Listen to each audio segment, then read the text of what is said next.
Raphinha Diaz, Brazilian এবং Barcelona superstar Raphinha Diaz এবারে UCL এ সর্বোচ্চ গোল করে ইউসিএল এর গোল্ডেন বুট অ্যাওয়ার্ডটা জিতে নিছে। শুধু যে এই মৌসুমে রাফিনা দিয়াস ইউসিএল এর সর্বোচ্চ গোল করছে ব্যাপারটা এরকম না, রাফিনা দিয়াস কিন্তু এই মৌসুমে ইউসিএল এর সর্বোচ্চ অ্যাসিস্টও করছে। মানে রাফিনা দিয়াস ইউসিএল এ এই মৌসুমে যে পারফরমেন্স করছে এটা পৃথিবীর যে কোনো ফুটবলারের স্বপ্ন বলতে পারে। শুধু যে ইউসিএল এ রাফিনা দিয়াস ভালো পারফরমেন্স করছে ব্যাপারটা এরকম না, রাফিনা দিয়াস এই মৌসুমে বার্সেলোনার হয়ে সর্বোচ্চ গোল অ্যাসিস্ট করছে এবং বার্সেলোনায় নেইমার জুনিয়র এক মৌসুমে সর্বোচ্চ যে গোল অ্যাসিস্ট করছিল সেই রেকর্ডও কিন্তু রাফিনা দিয়াস এক মৌসুমে পার করে ফেলছে। এবং বার্সেলোনার হয়ে ইউসিএল এর সর্বোচ্চ গোল অ্যাসিস্টের যে রেকর্ডটা লিওনেল মেসি ছিল সেইটাও কিন্তু রাফিনা দিয়াস এই মৌসুমে পার করে গেছে।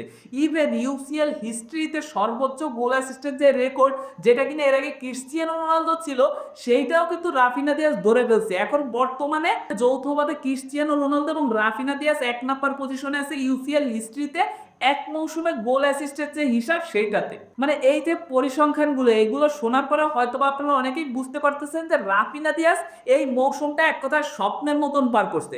কিন্তু দুঃখের বিষয় 100% পারফরমেন্স করার পরেও রাফিনা দিয়াস হাইপ পাইছে 0%।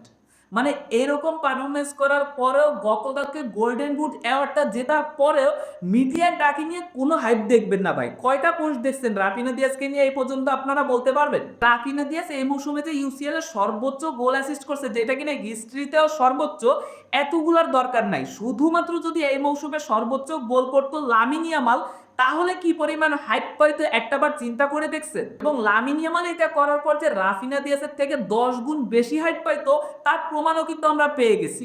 লামিন ইয়ামাল এই মৌসুমে বার্সার হয়ে খুব ভালো ফুটবল খেলছে সেটা আমরা জানি, কিন্তু কোন দিক থেকেই কিন্তু লামিন ইয়ামাল রাফিনা দিয়াসের মতন পারফরমেন্স করতে পারে না। শুধু লামিন ইয়ামাল কেন, এবারে ব্যালন ডিওর যে জিততে পারে ওসমান দেমবেলে তার পরিসংখ্যানও কিন্তু রাফিনা দিয়াসের থেকে বেশি না।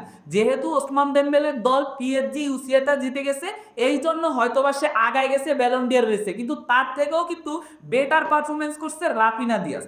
কিন্তু এর পরেও বার্সা ম্যানেজমেন্ট থেকে শুরু করে বার্সা অনেক প্লেয়াররা এই পর্যন্ত অনেকবার বলে ফেলছে এইবারের ব্যালন ডিওরটা ডিজার্ভ করে লামিন ইয়ামাল। মৌসুমের মাঝ বরাবর সময় কিন্তু বলতেছিল পেদ্রির কথা যে পেদ্রি এবার ব্যালন ডিওরটা ডিজার্ভ করে, এবং মৌসুমের শেষে এসে তারা সেই হাইটটা তুলছে লামিন ইয়ামালকে নিয়ে যে লামিন ইয়ামাল এবারের ব্যালন ডিওরটা ডিজার্ভ করে, সেই আসলে জিততে পারবে। রাফিনা দিয়াস এরকম হিস্টোরিক্যাল পারফরমেন্স করার পরেও, এরকম অতিমানবীয় পারফরমেন্স করার পরেও আমি ফ্যান্সদের কথা বাদ দিলাম, ফ্যান্সরা অনেকের অনেক পছন্দ থাকতে পারে, তারা অনেকেই সাপোর্ট করতে পারে, কিন্তু টিম ম্যানেজমেন্ট তার সতীর্থরা কিভাবে রাফিনা দিয়াসের এই পারফরমেন্সের পরেও তার সামনে তার অন্য একটা সতীর্থকে আগায় রাখে, সেটা লামিন ইয়ামাল হোক কিংবা পেদ্রি হোক। রাফিনা দিয়াস যে পারফরমেন্সটা করছে এখানে রাফিনা দিয়াসের উপরে আর তো কোনো কথা বলার অপশনই নাই। বার্সেলোনাকে বার্সেলোনার সাপোর্টাররা একটা ক্লাবেরও ঊর্ধ্বে মনে করে, মানে বার্সেলোনা শুধুমাত্র একটা ক্লাব না, বার্সেলোনা ক্লাবেরও অনেক ঊর্ধ্বে এরকম একটা কথা মনে করে বা এরকম একটা কথা অনেকেই বলে।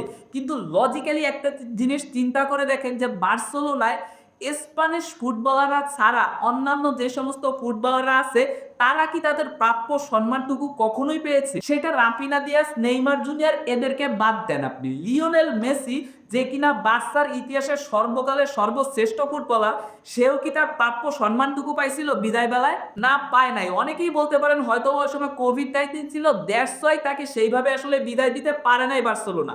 কিন্তু একটা জিনিস খেয়াল করে দেখেন পিএসজিতে কিন্তু তাকে সেইভাবেই বরণ করে নেওয়া হয়েছিল। যদি কোভিড-19 এর কারণে তারা তাকে বিদায় না দিতে পারে তাহলে পিএসজি কিভাবে তাকে বরণ করে নিল? মূল বিষয়টাই হচ্ছে ভাই এখানে বার্সেলোনায় স্প্যানিশ ফুটবলাররা ছাড়া অন্য কোনো প্লেয়াররা সেভাবে হাইপ পায় না, অথচ তাদের রাইভাল টিম রিয়াল মাদ্রিদের দিকে তাকান, লুকা মদ্রিচকে কিভাবে তারা বিদায় দিল এটা আপনারা সবাই দেখছেন, কার্লো আনচেলত্তিকে কিভাবে বিদায় দিল এটা আপনারা সবাই দেখছেন। তাহলে একটাবার চিন্তা করে দেখেন যে ক্লাবের ঊর্ধ্বে কারা? একটা ক্লাব এবং ক্লাবের ঊর্ধ্বেও অনেক কিছু যদি থেকে থাকে সেটা কারা, রিয়াল মাদ্রিদ নাকি বার্সেলোনা? এই প্রশ্নটা ভাই আপনাদের সকলের কাছে, হোট আপনি বার্সেলোনা সাপোর্টার কিংবা আপনি রিয়াল মাদ্রিদ সাপোর্টার, আসলে আমি এখানে কি ভুল বললাম নাকি সঠিক এটা কমেন্ট বক্সে এখনই জানিয়ে দিতে পারি। আর আজকে ভিডিও এই পর্যন্তই, ভালো লাগলে সবাই লাইক কমেন্ট শেয়ার করবেন। ধন্যবাদ, দেখা হবে অন্য কোনো ভিডিওতে।